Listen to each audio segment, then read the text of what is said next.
Þannig að nú erum við búin að sjá eins hvernig við vinnum með gögnin, eða gildin í forritunarmálinu. Þá er náttúrulega spurningin hvernig smíðum við forrit. Það er nú aðeins meira áhugavert en að vera alltaf að vinna bara í einhverjum svona einföldum dæmum. Og þá er það þannig að við erum með segðir eða expressions sem er bara einhver kóðabútur sem skilar einhverju gildi. Sem getur það bara verið eitthvað sem gildi sem við erum að skoða áðan. Eða kallið forrit, function eða eitthvað svoleiðis. Samanburður með andi- og orðvirkjunum, samlagning með plúsvirkjunum og svo framvegis. Og svo geta þessar sagðir innihaldið aðrar sagðir. Og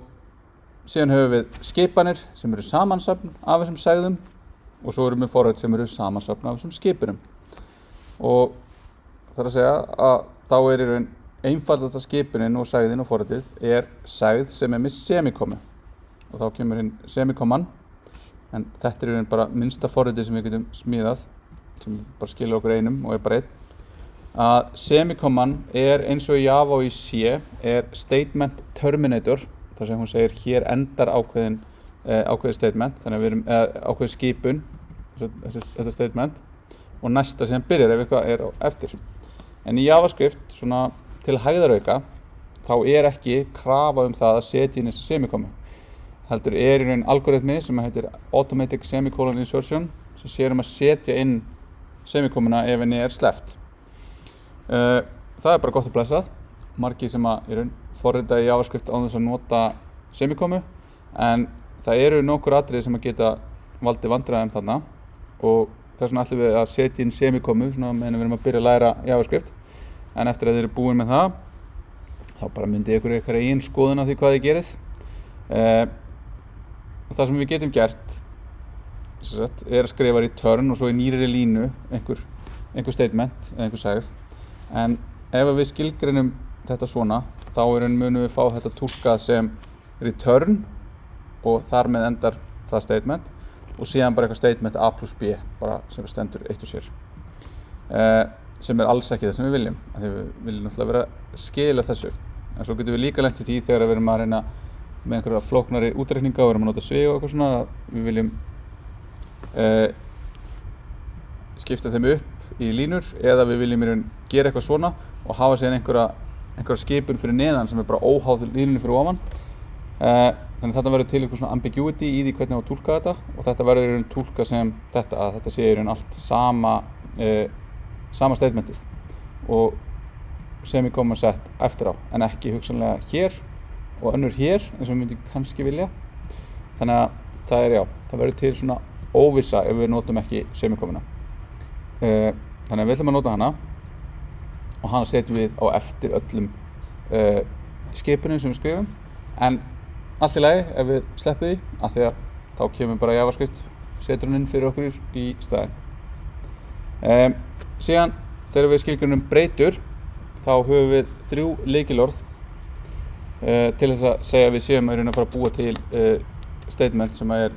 að búa til breytu. Þá erum við með let, const og var. Þannig að við getum sagt let result og þá erum við búin að búa til breytuna result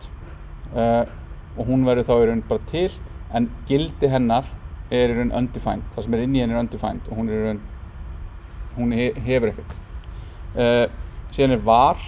sem er svona eldri leið, svo fyrir ECMAScript 6 var bara var, en eftir fengum við let og const og við viljum ekki nota var, bara yfir höfuð. Þannig að ef við erum að skoða einhver kóðadæmi, lenda inn á einhverjum eldgömlum eða kannski ekki eldgömlum, svona Stack Overflow þráðum frá 2015-16, þá getur þið dæmi verið með var. Þá þurfum við bara að passa ykkur að þið þurfum að endurskrifa þetta því við viljum ekki vera að nota var því það er vesen með það og það er best practice í dag er ekki að nota það. Þegar við skilgreinum breytu þá getum við aukalega gefið henni beint gildi og þá sendum við bara einhverja segð á eftir samasemmerki, þannig að þá getum við byrjað að segja result á 1,10. Síðan getum við nota const, þá er það bara alveg eins, en þá er result og result í hástöfum og lágstöfum eru 2 mismunandi breytunöfn út af því að breytunöfn eru hástafanæm eða case sensitive. En leið að við erum búin að skilgreina breytu með let eða const, þá getum við ekki skilgreina hana aftur, hvorki með let eða const. Og svo eins og við sögum áðan, breyturnar innihalda ekki gildi, þau vísa í þau, þannig að breyturnar hafa í sjálfu sér ekki neina típu. Það er vísa bara eitthvað gildi og eftir því hvað gildi að vísa á, þá er bara það gildi hefur típu. Þetta ef við gerum svona, þá megum við ekki endurskilgreina. Það er bara hérna result.1 og svo result.2 og þá fáum við bara syntax error og redeclaration of let result. En út af því að breyturnar okkar hafa ekki típu, þá getum við breytt gildunum eins og við viljum og þá fáum við þessar dýnamísku breytu, eða dynamic typing, sem er ólíkt static typing, þar sem við skilgreinum bara eitthvað, A er breyta sem á að innihalda heiltölur. Það er bara þannig, hún má ekki innihalda strengi, hún má ekki innihalda float, hún má ekki innihalda búliðangildi, hún má bara innihalda strengi eða heiltölur. Þannig við getum gert svona og svo getum við bara breytt streng yfir í tölu yfir í boolean og boolean yfir í undefined og bara, það er bara fínlagi. Þannig að let er svona oft í mörgum forritunum að nota sem breytunafn, en þess vegna það notað og það er svona notað sem breytunafn sem við megum gera þetta. Síðan höfum við const og const stendur sér fyrir konstant, sem er þá eitthvað sem við ættum ekki með að breyta, þetta er bara konstant, bara eitthvað sem bara er, við gefum þessu gildi og það er, en það er ekki alveg svo einfalt í JavaScript af því að það bannar bara endurskilgreiningu á grunngildinu. Það er að segja, við gefum því eitthvað gildi sem er strengur og við megum ekki breyta þeim streng. Það er bara, sá strengur er bara það sem er. En ef að við gefum const gildi eitthvað object eða fylki, eins og við munum sjá í næstu viku, þá getum við breytt innihaldi gildisins. Við getum bætt við í fylkið, við getum sett nýja lykla á objectið eða fjarlægt lykla, en við getum bara ekki breytt grunngildinu, úr object, úr array, yfir í eitthvað annað. Allavega. Þannig við erum með const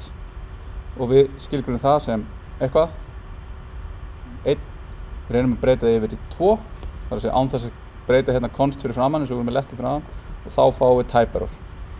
Þannig ef við segjum þá getum við sett const foo.1, foo.2 og þá fáum við invalid assignment to const foo. Og sama hvort við reynum að setja streng eða eitthvað, við megum ekki að assigna aftur í þessa breytu. Það er að segja grunngildinu. En eins og við sjáum í næstu viku, ef við erum með bara eitthvað bar, og það er fylki sem við skilgreinum svona, að þá get ég sagt bar push sem að ýtir einhverju á fylkið og ég get gert það og þá inniheldur bar fylki sem er með einum inni eða ég set 2 eða eitthvað og það er allt í lagi. Þannig að þetta er svona næstu því konstant, en þetta er ekki svona 100% það sem í skilgreinum má aldrei breytast, það getur breyst. Þannig að þetta er ekki alvöru immutable constant. Þegar við erum síðan að búa til breyturnar okkar, þá getum við gefið þeim heiti sem er hvaða orð sem er, nema það má ekki byrja á tölustaf og það mega byrja á og nota dollarmerki og underscore, en engin önnur tákn sem ekki eru stafir eða tölustafir. Og við getum notað íslensku og við getum jafnvel notað líka emoji sem heiti á breytum. Og svo ég mæli ekki sérstaklega með því. Þannig við getum sagt let, það er ekki rétt, svona. Nei, ok, þetta mátti einu sinni, það var kannski tekið út og það var ekki sniðugt. Allavega, þegar við erum síðan að gefa breytum heiti og föllum heiti í JavaScript, þá er lenskan að nota lower camel case, sem að lítið þá svona út. Og þetta er það sem er notað í stöðluðu föllunum á eins og í primitive wrapperunum eða í þeim föllum og því sem þar fylgir. Þannig að það er það sem við viljum að nota. Svo erum við með nokkur frátekin orð sem að við getum ekki skilgreint sem breytunöfn, því þau eru bara einfaldlega lykilorð í umhverfinu eða tekin frá sem hugsanlega lykilorð á einhverjum tímapunkti og þá er það bara listi frá einhverjum tímapunkti, en þetta er ekki samræmt á milli keisluumhverfa, þannig að einhver tíma var þetta ekki eins og samræmt á milli í raun vafrana, þannig að ef við reynum að búa hérna til let break jafnt á 1 þá fáum við unexpected token keyword break, en það er þess að breaka út úr loopum. Þannig að við getum lent í því að við erum að reyna að búa til breytum með þessum heitum. Þannig að þá til dæmis, það sem við munum mest lenda í hérna er það að class er frátekið og það er svolítið óþægilegt út af því að class er náttúrulega mikið notað í CSS og við notum það vissulega í JavaScript þess að tengja CSS og JavaScript saman. Þannig að þá er í raun heitið class er ekki hægt að nota og þá er að nota class name með stóru n sem við munum sjá í næsta tíma þegar við erum að vinna með JavaScript og CSS og DOM-ið. Hérna var ekki verið neitt sérstakt sem að við vorum með eitthvað meira hérna. En þegar við keyrum JavaScript forritinu okkar þá erum við að keyra það í einhverju ákveðnu umhverfi. Og þetta umhverfi í raun inniheldur þessi stöðlu hluti, primitive wrapperina, það inniheldur líka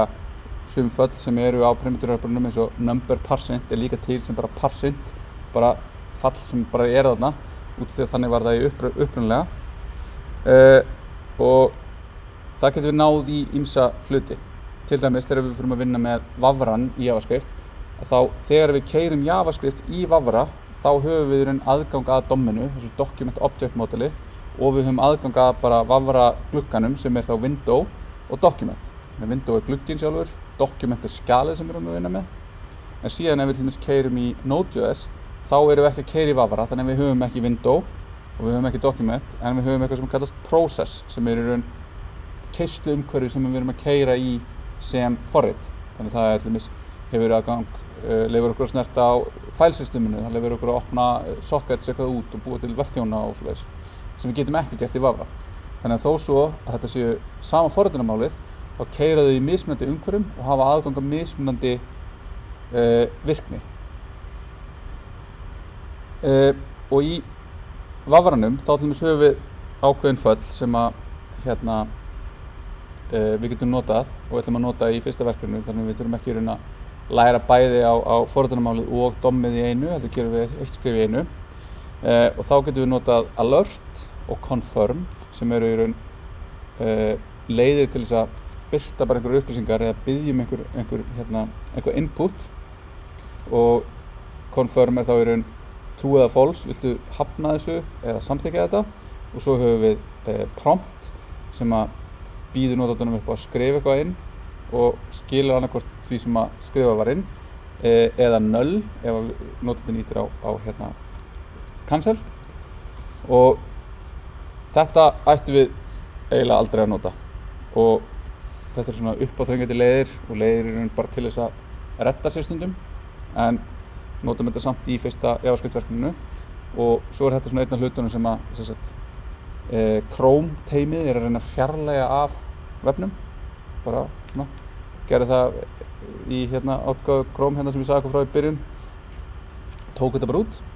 bara þetta er ekki gott fyrir performance, þetta er ekki gott, þetta er svona auðvelt að spúffa hluti og eitthvað svona, þannig að þau tók þetta út. En eftir mikið debatt þá var þetta sett inn aftur á svona 6 mánaða probation,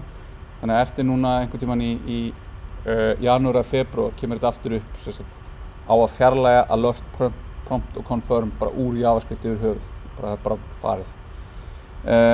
Sem er miður af því að eitt af fyrsta use case sem var einmitt, þetta er rosalega góð leið til þess að kenna fólki á JavaScript sem forritunarmál í vafra án þess að þurfa að kenna því allan heiminn fyrst. Þannig að sjáum hvað verður. Kannski er þetta seinasta skipti sem við getum notað þetta, en ég held að þetta muni halda áfram. Út af því að það eru margir sem nota þetta. Til dæmis þegar við séð svona alert glugga sem segir bara eitthvað halló, þá fáum við glugga hér sem er í raun bara birti þessi skilaboð sem við skrifum inn í alertið okkar. Eða inn í prompt. Hvað heitur, og þá fæ ég svona bara til að skrifa, ég get skrifa það og þá er það svarið úr fallinu. Þá er þetta slæmt fyrir performance út af því að meðan að þessi gluggi er í gangi þá er í raun verið að blokka, það getur engin annar JavaScript kóði keyrt á meðan, því það er bara, þú keyrið fall, ég er að bíða eftir að notandinn ýti á OK eða cancel, sem getur í raun stoppað keyrslu og ef einhver nær að injecta svona kóða, svona malicious kóða, þá getur við farið að gera alls konar svona, þú veist, ég kannski helst sé þetta þar sem við farið inn á verið á einhverjum skuggalegum stað á internetinu og þau farið inn og eitthvað, það er vírus í tölvunni, þau ítið á cancel og kemur, það er vírus í tölvunni og þú veist, svona er þetta notað svona til þess að búa til svona skrýtnar aðstæður fyrir fólk sem er svona ekkert mjög tölvulæst, sem er bara eitthvað svona, og þetta kemur bara aftur og aftur og aftur og það er svona, ef við gerum þetta of oft þá reynda gerist það, það gerist hérna, þá kemur hérna don't allow localhost to prompt you again og þá er það bara fyrir mig til að segja bara eitthvað, nú ætlum ég selektíft að slökkva þessari virkni fyrir þetta keyrslu á þessum vef, af því að hann er að gera eitthvað. Það getur verið eitthvað malicious eða það getur bara verið einhver forritunarvilla. Þannig að þetta er leið hérna, þannig ef ég segi núna hérna let name jafnt og prompt hvað heitir þú, þá get ég tekið hérna við bóli og þá fæ ég ekkert hérna, heldur er núna name, breytan mín er í raun með vísun í strengin sem ég sett inn og þá get ég samanskapið sett inn count, segi prompt veldu tölu og þá get ég valið tölu og ég get sett hérna 234 og count og þá fæ ég tölun alltaf sem streng þannig er ég bara að biðja einhvern streng og ég fæ streng tilbaka þannig að núna ef ég myndi actually vilja fá hérna eitthvað þú valdi töluna 234 og 234 deilt með 2 er eitthvað þá get ég ekki sagt þú veist ég get sagt hérna count deilt með 2 og fengi eitthvað gildi en ef ég ætla að gera eitthvað annað þá þurfum við að fara, þarna getum við lent í þessu type coercion vesinni en ég ætla að segja hérna eitthvað 2 sinnum count ok, það virkar en hvað ég ætlum að skrifa inn eitthvað með bil í eða með stafi eitthvað þannig að ef við viljum actually vinna með tölu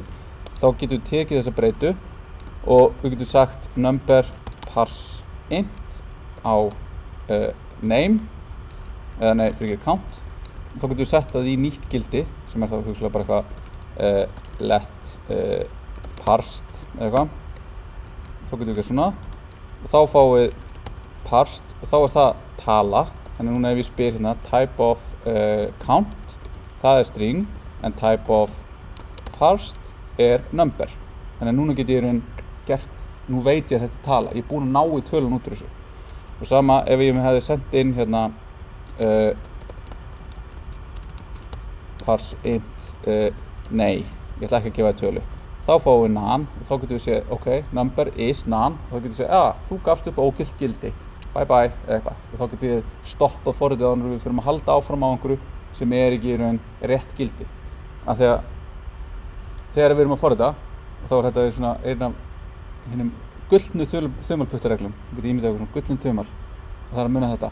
aldrei treysta neinu frá notanda ef að notandi sendir ykkur eitthvað gildi hvort sem er svona eitthvað saklaust alltaf að staðfesta að gildið sé það sem að þið búist við því ekki segja, geðu mig tölu og svo færið bara eitthvað og þú bara eitthvað, hlýtur að vera að tala þarna því allir notendur eru góðir og svo höldum við áfram og þá er þetta svona einhver tímapunkt að taka þetta gildi þetta er tala, ég ætla að inserta inn í gagnagrunninn minn og þá er þetta bara einhver strengur sem segir bara eitthvað droppaði öllum gagnagrunninn og það, þú veist það er svona extreme cases en það er alveg margt þarna milli sem er inn í þetta ef við validatum ekki hvað við fáum frá notendanum þá gerist eitthvað slæmt á endanum svo eru þessi stöðluðu hlutir þarna líka og þá höfum við líka aðra svona bara objekta sem að hafa svona ýmis svona standard library og þá er alveg math og date en math leyfir okkur bara að vinna það eru stærðfræði fastar og föll þannig að við erum með pi og við erum með og við erum með eitthvað meira ekki og svo erum við með cosinus og sin og tangents og logarithmaföll og alls konar þá getum við í raun bara framkvæmt stærðfræði en síðan getum við líka þegar við erum að vinna með einhverja svona tölur eða við erum að vinna með eitthvað eins og handahófsgildi að þá getum við notað max og min eða floor og ceil þess að finna eitthvað ákveðið gildi á taka einhverja rauntölu og breyta henni í heiltölu sem hvort randar niður eða randar upp og svo höfum við líka math random sem skilur okkur random gildi á bilinu ekki inclusive 0 til 1 þannig að ég ger hérna, ég fæ bara alltaf eitthvað random gildi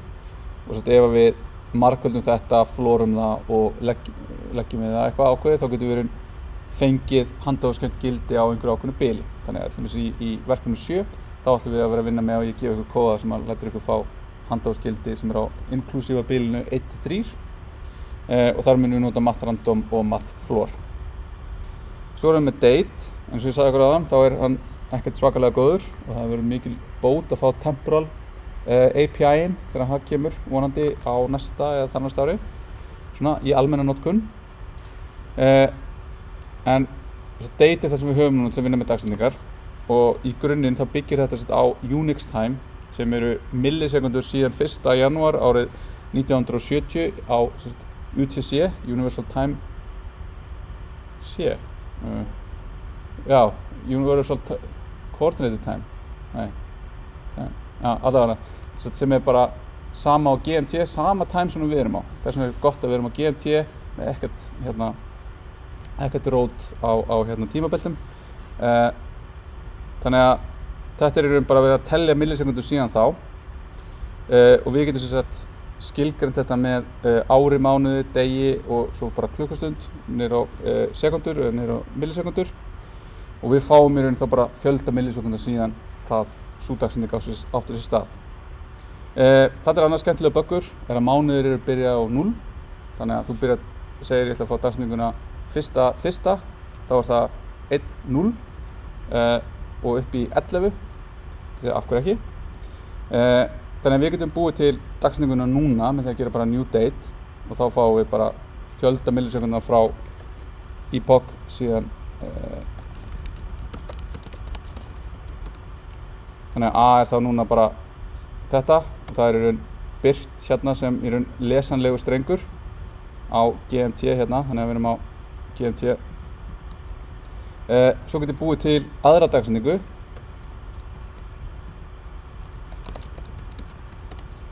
þá er í raun B bara einhver dagsending í framtíðinni 1. janúar 2022 og svo getum við reiknað í raun með þessum tveimur hlutum út af því að í raun í grunninn er þetta geymt sem þessi fjöldi millisekunda. Þannig að ef ég segi B mínus A þá er það í raun fjöldi millisekunda milli A og B eða að B frá A og þá er það svona marga millisekundur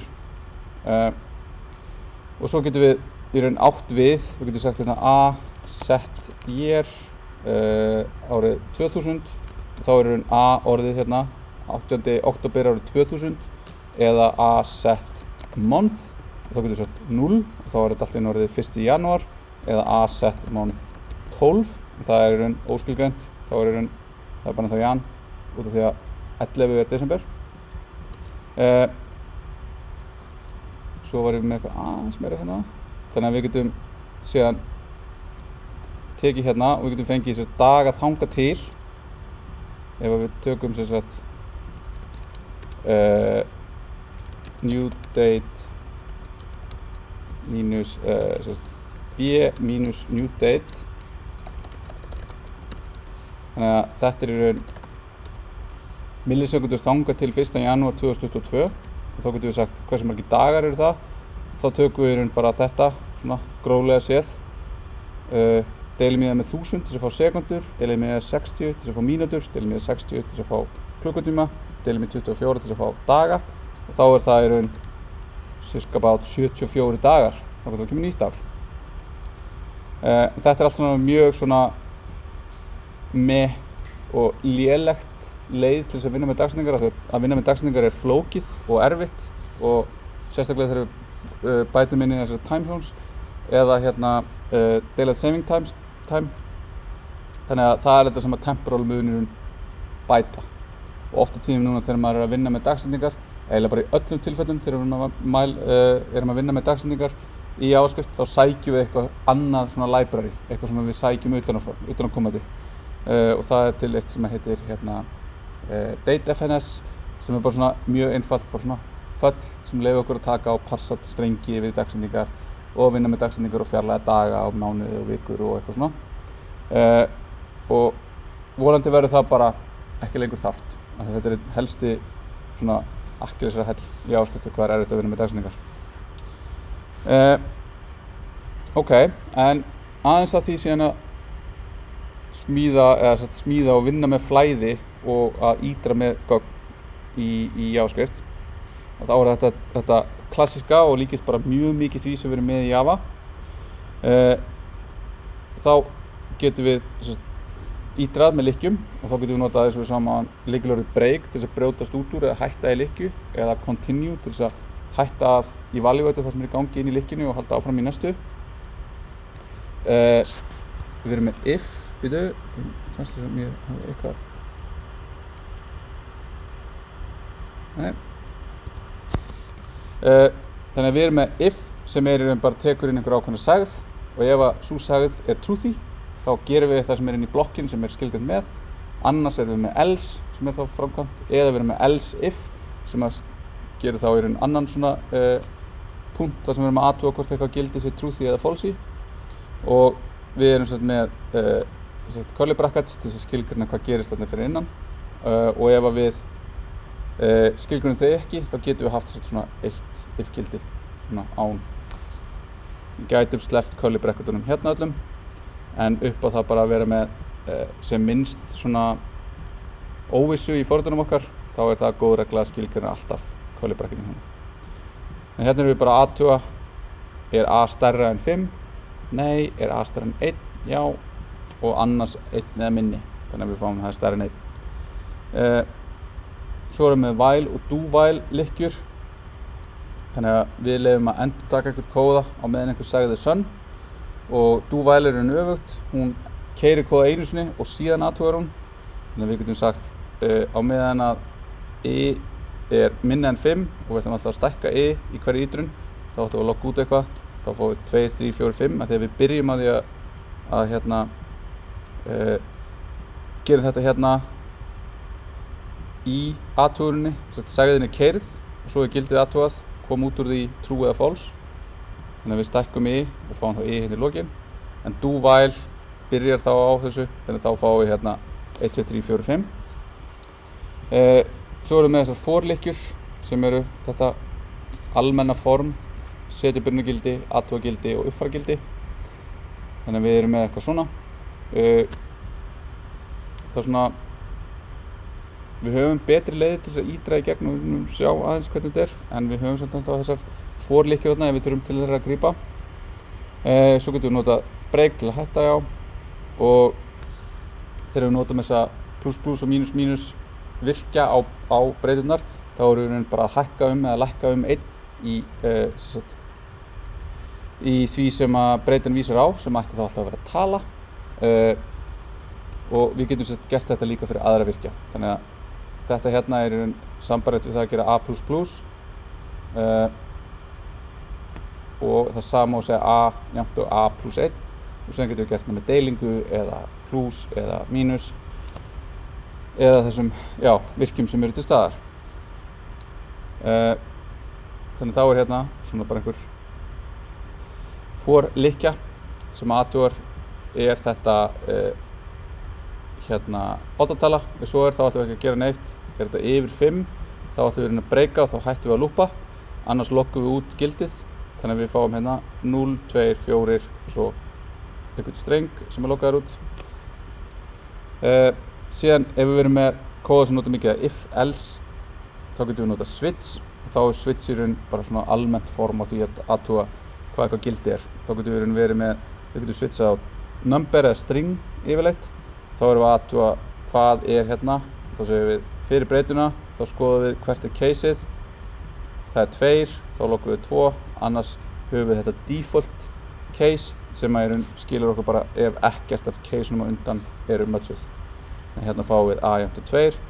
en ef við skerum þetta fyrir 3 þá myndum við fá a jafnt og spurningamerki, spurningamerki, spurningamerki. Já, þannig að þetta eru lykkjur og breytur